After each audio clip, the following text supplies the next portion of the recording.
a natural, laughing girl singing a folk song of her people and happy out of doors. Yet she is one of the most famous New Zealanders in the country's history.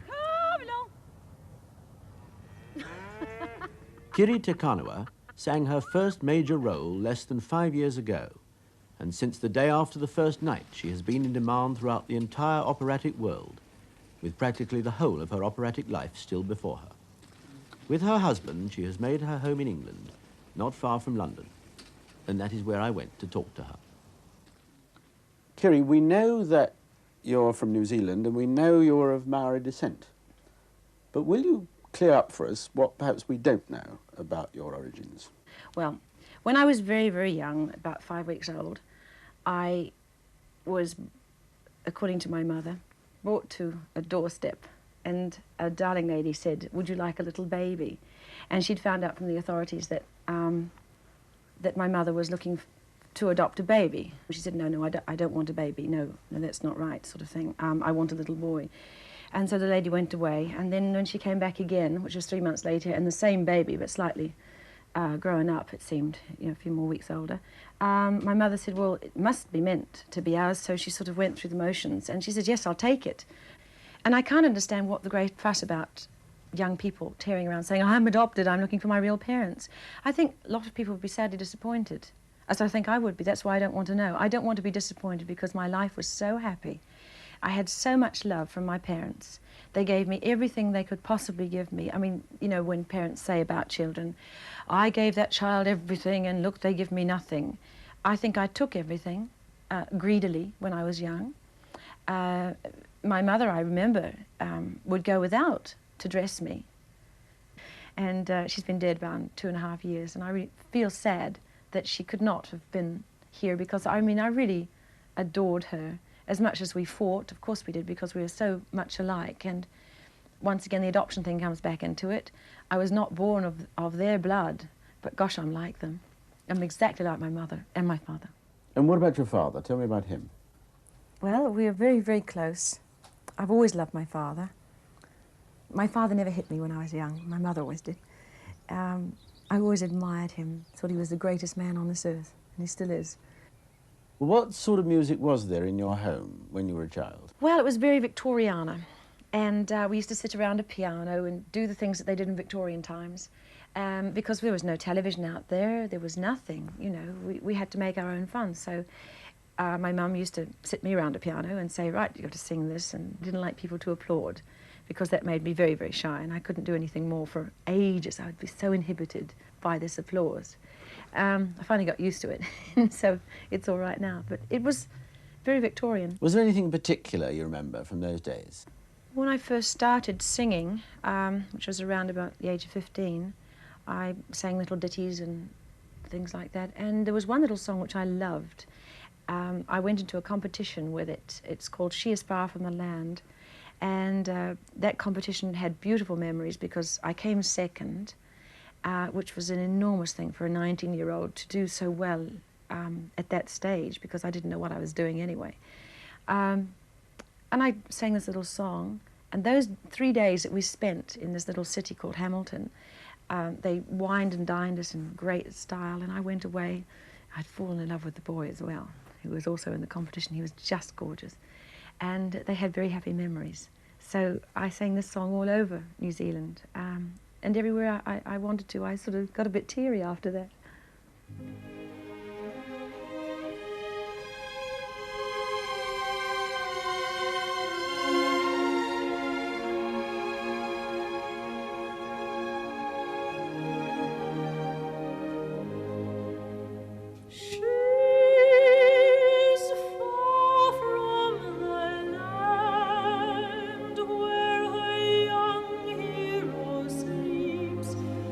And lovers around her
What were the circumstances in which you came to England? That was a prize too, wasn't it? That was the prize in Australia. That's what forced me to come over, really, because you had to take it up within, I think, 12 months or 2 years. You had to take up this scholarship. Well, you got to London, you got to the London Opera Centre. Therefore, you were thrown at the deep end, anyway, halfway down the swimming bath. How did you go about your work at a place like that? Well, things were set for us to do, like we had to learn one role a year, or a term, actually, and decide which role. Well, it took me all year to decide what I would think about doing, and I never got round to it. So there's that. That's the sort of thing I did, which was useless, you know, totally useless. Then we would do fencing classes and acting classes, and there was a German class. And one day in the German class, I wasn't doing very well, and never did after that anyway. This particular day, she decided that she was going to try and encourage me by, you know, wham, wham, wham. And I just burst into tears and walked out. And I said, I'm never going back to her again, which was the biggest mistake, because she was a darling lady. And you see, I did stupid things like that. I was a most touchy New Zealander, and I do believe it's the New Zealander in me that's so sensitive to any sort of hammering, you know, that one has to be treated, New Zealanders have to be treated with a lot of delicacy, it seems. Now I'm getting a lot better. It sounds as though you weren't quite a star pupil, anyway. Funny you should say that, Bernard. I wasn't. Not at all. I was the worst student in 4 years that they ever produced. But I think what the biggest problem at the London Opera Centre was that I had no work. There was absolutely no work for me. I'd come over from New Zealand after doing so much work. I was, you know, out like 3 or 4 jobs a night singing all this West Side Story stuff on a Saturday night, rushing from one place all over Auckland, doing all these sort of things, and this is what I enjoyed. I loved rushing around singing for people, anything I liked. And this is what I didn't do. I would go home and I think, well, what am I going to do now? There's nothing to look forward to. And I think this was the biggest problem of all. I had nothing, absolutely nothing to look forward to. And the jobs that I did do, I didn't do very well because I didn't realise their importance. Why not? I was terribly homesick. Oh. And I left a boy behind, another boyfriend. And that was a pretty stupid thing to do, really, when I think about it, because I should really have come over here to work. And then I met another nice boy, so which brings us to my husband. And when did you meet him?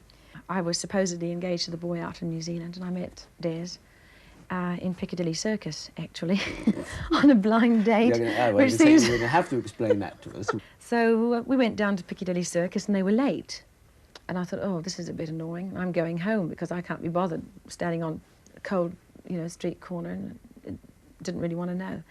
Anyway, my girlfriend said, there's this very nice boy, I think you'll like him. So I said, fine, fine. I'm already engaged, forget it. Anyway, he came and we looked at each other and I thought, blonde, Australian.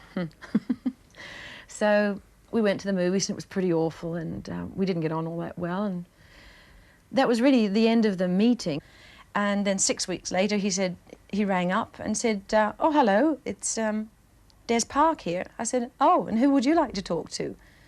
And that's where it started off again, and we were married, I think, just a few weeks later. For no other reason that we just thought we should get married. Then you went back to the London Opera Centre and gone on with your work. Yes, well then I started to work a little better with Des's encouragement and everything. He said, well look, you can't really be on a scholarship and not work. You really have to do something. And like when I came home in the evenings, he would expect a meal and he'd expect the house to be clean and tidy and everything done. And I thought, this is boring being a housewife, I can't stand it. So I started to work a little at music and a little bit at housework, and then it just got a little bit better. And then, of course, a very, very big aspect of my life was my singing teacher, who is Vera Rocha. She came into my life, and with Des and her both at me all the time, I started to love to work, really. Well, tell me about Vera. She's obviously played a very large part in your musical life, hasn't Well, she has, and it's almost impossible to describe how she did it or what she did. But there was just some small aspects of it where I would go along and not know my music. I mean, this has been the story of my life for 3 or 4 years. This happened until I started learning from her, and I'd go along and not learning it, and she'd say to me, darling, this is no use. You come to me for an hour. There's no use wasting my time, which was absolutely true. And then Des would say to me, look, we were pretty broke when we first married. He said, the one thing you can't give up are your singing lessons. And I said, okay, that's fine. So he said, you must have at least one a week. So this was fine. I went off to my singing lessons, all prepared, and I was getting much better. I was on time. At the London Opera Centre, I'd make every possible excuse. Say the car had a puncture and I wasn't even in the car. I got lost in the tube, and I really didn't get lost in the tube. I was miles the other side of town. I just didn't quite make it for, the time that it was necessary. This sort of thing went on. And then with Vera, it slowly got better and better. And I did one job, and then she would encourage me to do the next one. Until finally it came to the auditions part of it, and she said, I think you must learn the Countess aria.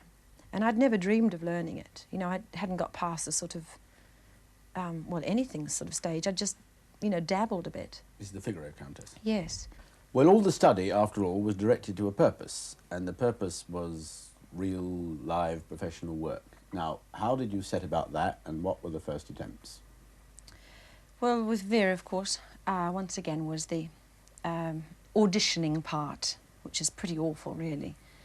And she decided I was to do the Dove Sono, learn it, and see how I went with it. So we had a tryout audition, and then I auditioned with it at Covent Garden. But it wasn't as easy, because my reputation before had gone before me, and my bad work and everything that I'd done, it got around. I mean, I know it did, and they just didn't believe I was going to be serious about it. Well, you say these things don't happen overnight, but as a matter of fact, with the Figaro, it's exactly what did happen. It did all happen to you overnight, didn't it? Yes, it did. It was fantastic, really. After a night such as that, people said it was a success, and I thought I'd done quite well. We came home that night, and we opened all the telegrams, and there were so many of them. Presents and gifts and flowers, and the place was just absolutely strewn with flowers. And then I think I was on the telephone all the next day, and then 2 days after that, or something like that, there was a broadcast of the Figaro, which was normally done on the second night. And after the broadcast, I rang Vera the following day, and she said to me, darling, the performance was not as good as it could have been. And I was on cloud 25 at the time, and I came down to earth so beautifully.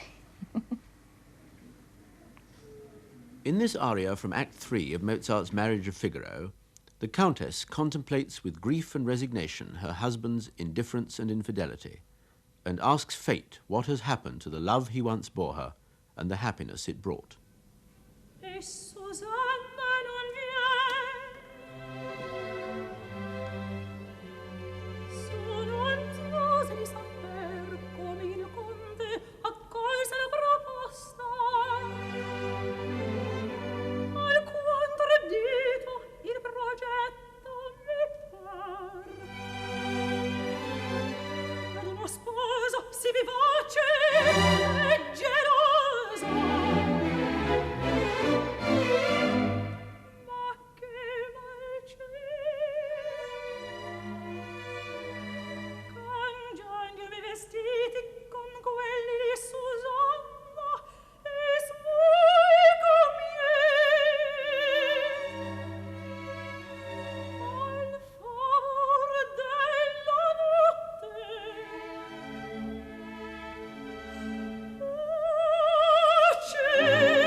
Well, having been signed up by Covent Garden for 5 years, what was the next role that you began to work on for the Royal Opera House? Don Giovanni, was the very next thing I had to start working on, because Mozart, I found, was rather difficult for me to learn. I was very slow at the time, and all those recits and things, you know, I had to sort of start working hard on the Italian, and now it's becoming much easier, of course. While you were doing this, were you doing anything else? Were you doing recitals, concerts, etc., or just concentrating on Covent Garden and the stage? I concentrated on Covent Garden completely. I had nothing else. There was nothing for me to do, because all my moments, years were taken up. And once the Figaro started, once it had happened, it seemed to be like all hell let loose, because all of a sudden there were offers from America and it seemed all over the world that I'd made a hit, and I didn't quite know how to cope with it because I had no repertoire. And now that I'm slowly learning and performing, it's quite hard work, because I can only be devoted now to the opera side of it at the moment, because I'm trying to get concerts and things together, but I can't because there's so much opera. And from that 1st of December 1971 or 70-something, it just seems that I just have no time, you know, and I'd like to have been able to plan it a little bit better than I have done. But of course I'm doing all the things I want to do now. Because the 5-year contract really was a kind of safety net for you, wasn't it? Yes, it was. It was a sort of a, what do you call it, a diving board thing, that I was protected by Covent Garden. I mean, if I ever wanted to do anything, it seemed that Covent Garden was behind me, and my name was always sort of linked with Covent Garden. And then if I wanted to sort of, if I thought that that wasn't good for me, or I wouldn't like to do that, or things were cutting a little fine, I'd say, well, you know, I think it's too much. And Covent Garden would back me in every single way. They taught me all my roles. They promised to do that in the contract, which they do for all the young singers. It wasn't just me, but it was a very super thing to happen to somebody. They took responsibility for all the roles that you learned. In this aria from Don Giovanni, Elvira, one of the Don's former conquests, rails against her betrayer, who took her love and gave her nothing in return.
Now, you said you had offers from all over the world, not surprising. What was the first major opera house outside Britain that you sang in? San Francisco. I hope it's major. Yes, it is. Yes, I did Figaro there. And, well, once again, it went off very, very well. And it was rather nice. But, of course, I was also booked to do Otello at the Met, which was about 2 years later, I think. Well, tell me about the Met debut. Well, the Met version was another fairy story thing as well, because I went over there. They asked me to come a little earlier to guard the performances, because the girl who was to sing them sort of had a history of cancelling first nights, and that's no deterrent to her because she's marvellous. She really is, and was fantastic. And I arrived there, I think, 10 days or something before, on the Monday. They only give you about a week to rehearse it anyway.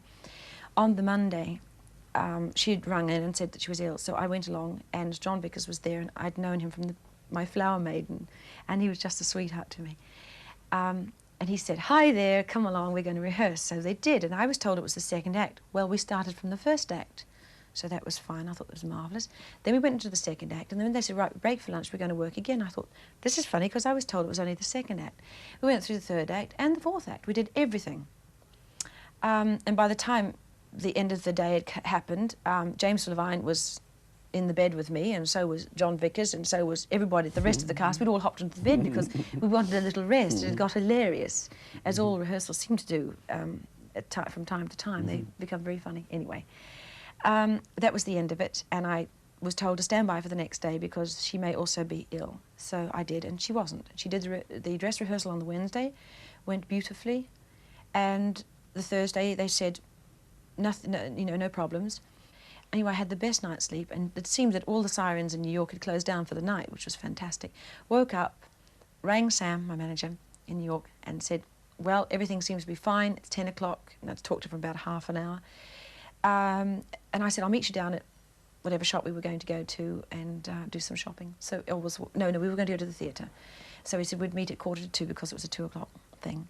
I'd put down the receiver, jumped into the shower, and the little girl who was staying with me heard the telephone ring, and she just said, I said, "If it's anybody, I said, "If it's the Met, tell them I'm out." And she did. It was the Met, and she did tell them I was out and put down the receiver. And I said, "You didn't?" And she said, "Yes, I did." She said, "They want you to go on." I said, "They're joking." Because I thought she was joking at the time. So I rang up Sam before I rang the Met, because they left a message for me to ring them. I said, "Sam, I'm on." And he said, "Kiri, you're joking." I said, "I'm not. They've just rung." So he said, "Right, I'll go get your robe." So I had to have a robe for the dressing room. I rang back the Met, and I said, "What's on?" He said, "You're on. She's ill." This was 11 o'clock. Then I said, "Right, I need a steak.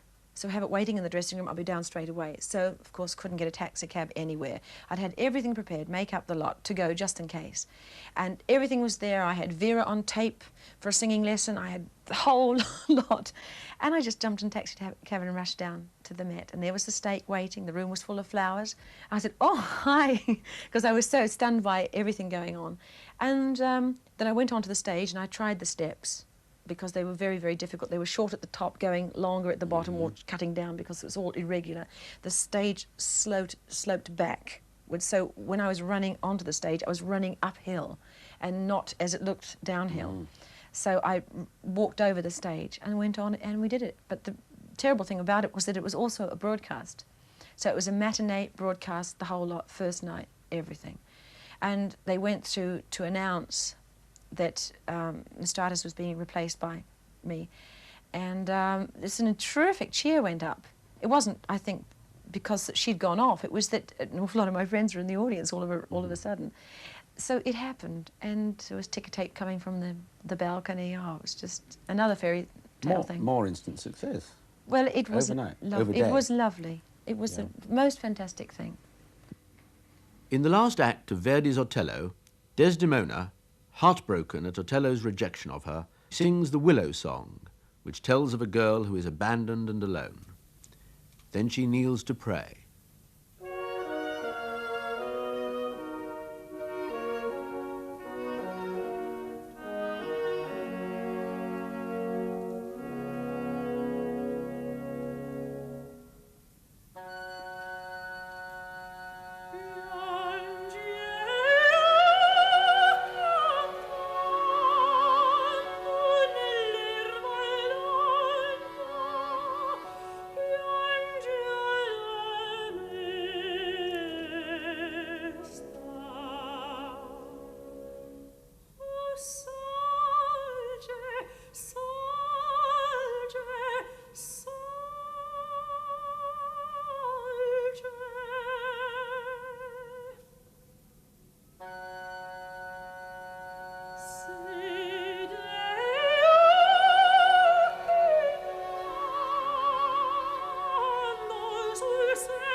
questo semplice suono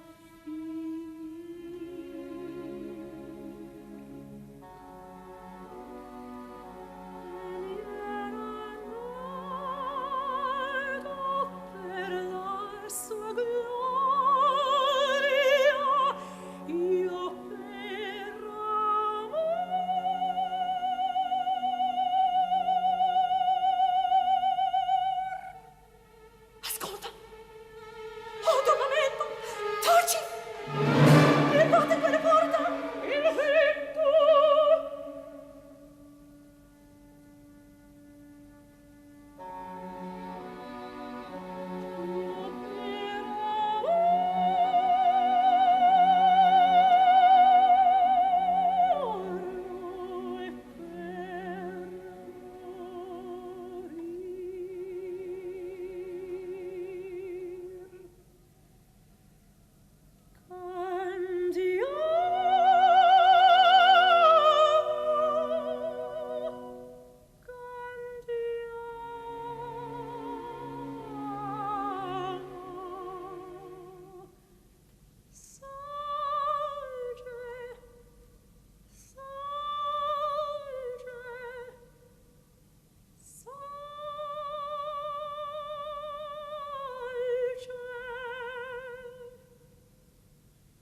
spose le vergini sei tu, sia benedetto il frutto, o benedetta di tue materne viscere, Gesù.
Well, then we come to Faust, and it was the first time it had been done at the Opera House for many years.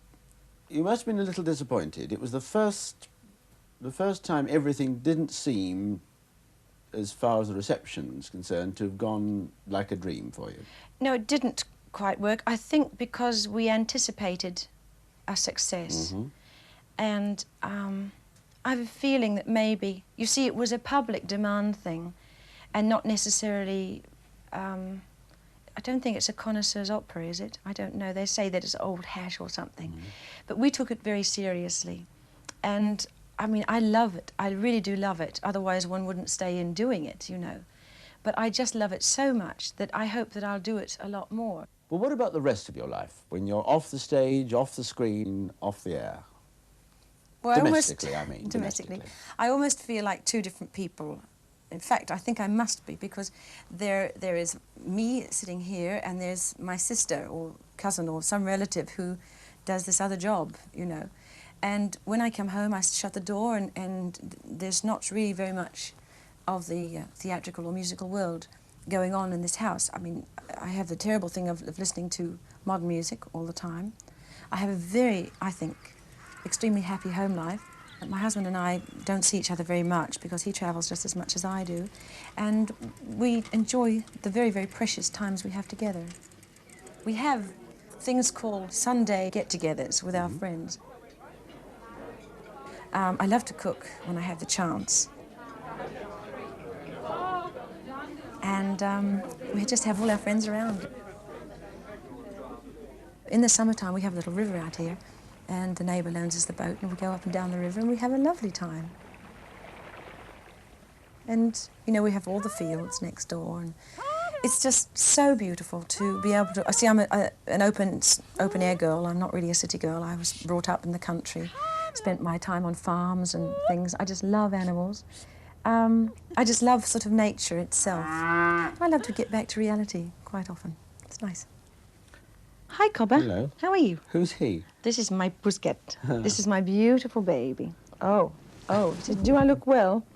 Do I look very good?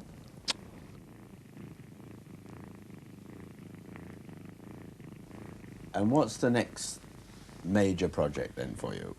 The next major one is Boheme. Of course, I hope so. We've done it, the first act, in this particular program. And there are quite a few, you know, Puccini is not the easiest of composers. And it's quite demanding for the voice. And even for my part, really, when it's only the first act, there's not so much to do. There were a few things, you know, that we got over after the first day's rehearsal. How do you feel about Puccini compared to the other composers you've had? Because this is your first Puccini, in fact, isn't it? Yes, it is. Puccini, I almost hope people will forgive me, put in the category of Verdi for the technical problems. And it's just lovely to be able to sing beautiful lines and not have to worry too much about core of voice and things like that, as in Mozart. Do you find Mimi a convincing character? One tends to think today that it's impossible. Well, that was a big problem as well. I hope I'm not anticipating an opera now when I say that I'll never anticipate anything again before I actually do it. But I did find it, she was rather sort of, not dull, but being as tall as I am, I find it's very difficult to feel small.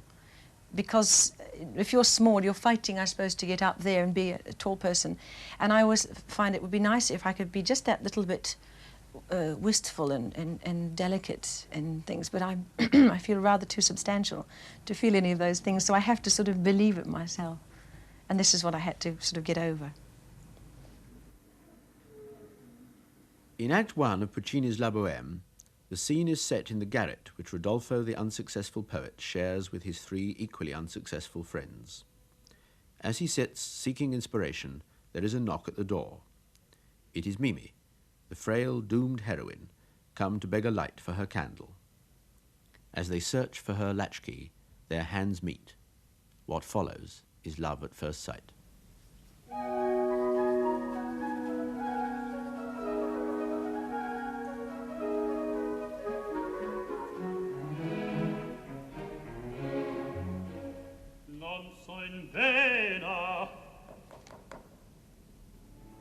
Chi è là? una donna. Di grazia, mi sei spento il lume. Ecco!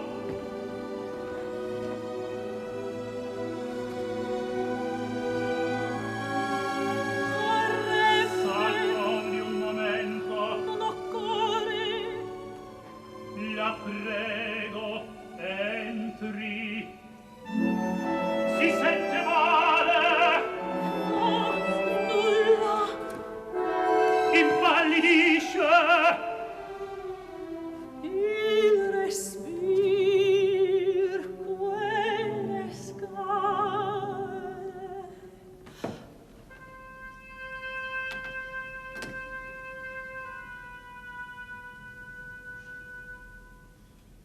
Ed ora come faccio? Così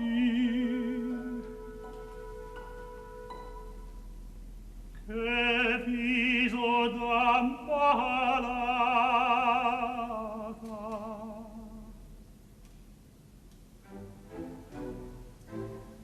Si sente meglio?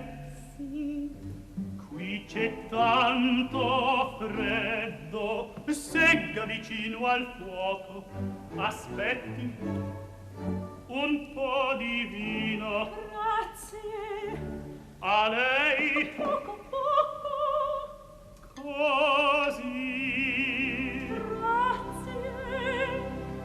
che bella bambina, Ora permette che accendi il lume tutto passato. tanta fretta. Sì.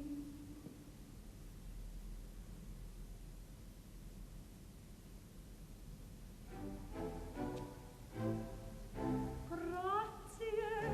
Buonasera.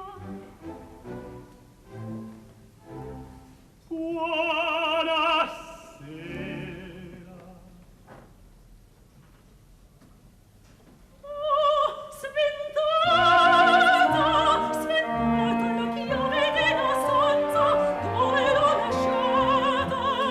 Non stia solo l'uscio, il lume vacilla il vento.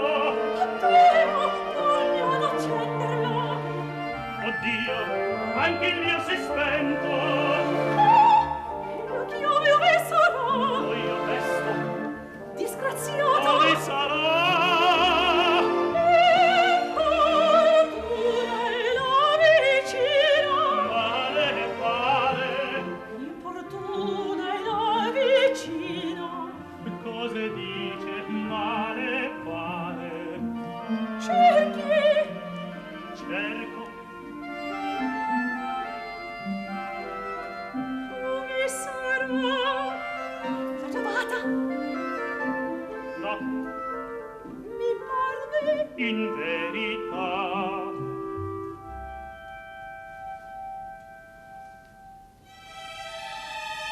Cerca. Cerco,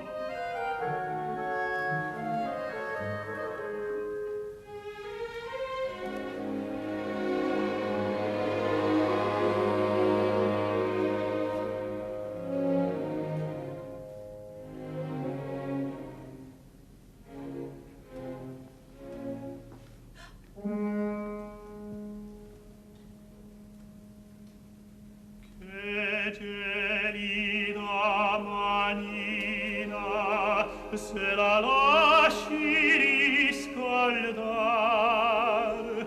cercar che giova, al buio non si trova.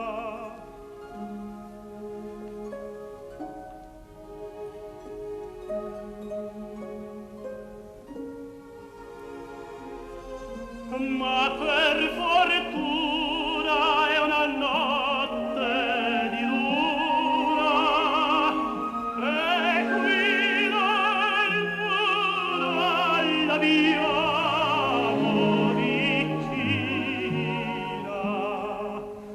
Aspetti, signorina, le dirò con due parole chi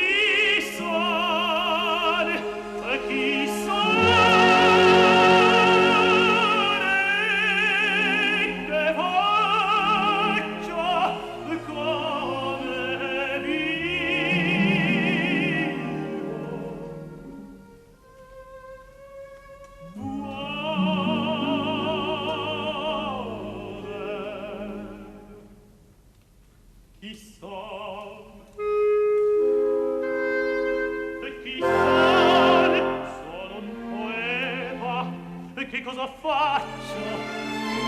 Scrivo, e come vivo, vivo.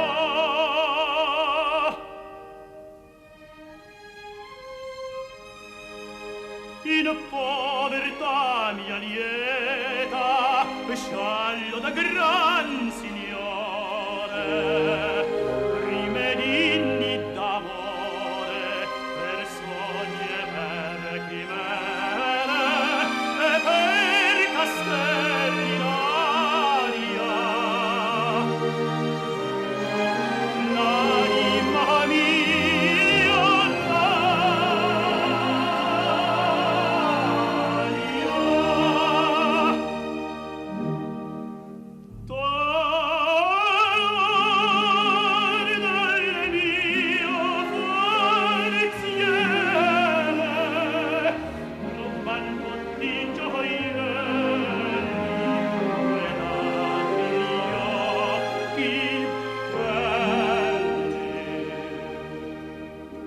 v'entrar con voi pur ora ed i miei sogni usati e i miei sogni miei tosto si dileguar ma il furto non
Solo mi fa il pranzo da me stessa, vado sempre a messa, ma prego e sai, Signor, vivo sola, soletta, la nulla bionda cameretta, guardo sui tetti,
e sempre ignorare sono la sua vicina che la vien fuori d'ora importunare.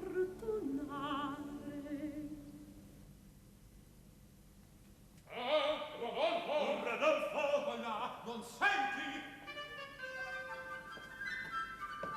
Dove tuttolo? Accidente al pigro! Scriva ancora 3 righe a volo. Chi son? Amici! Senti le tue! Che te ne fai lì solo? Non son solo, siamo in 2. Oh. Andati da Momis, tenete il posto, ci saremo tosto. Momis, zitti e discreti, andiamocene via. Momis, trovo una poesia.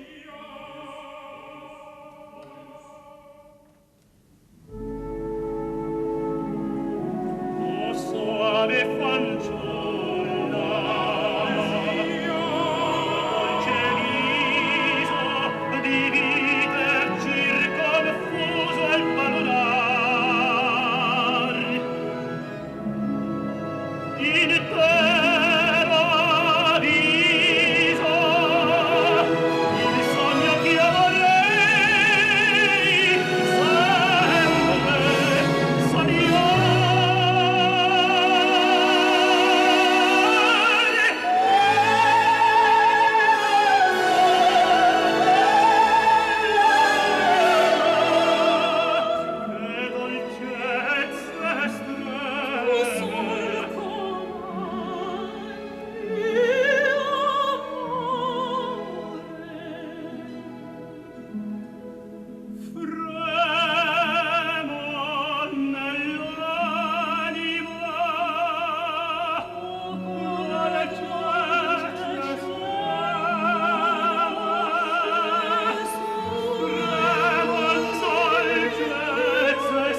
c'è freddo fuori.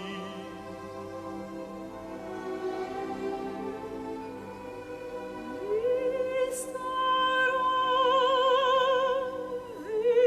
vicina.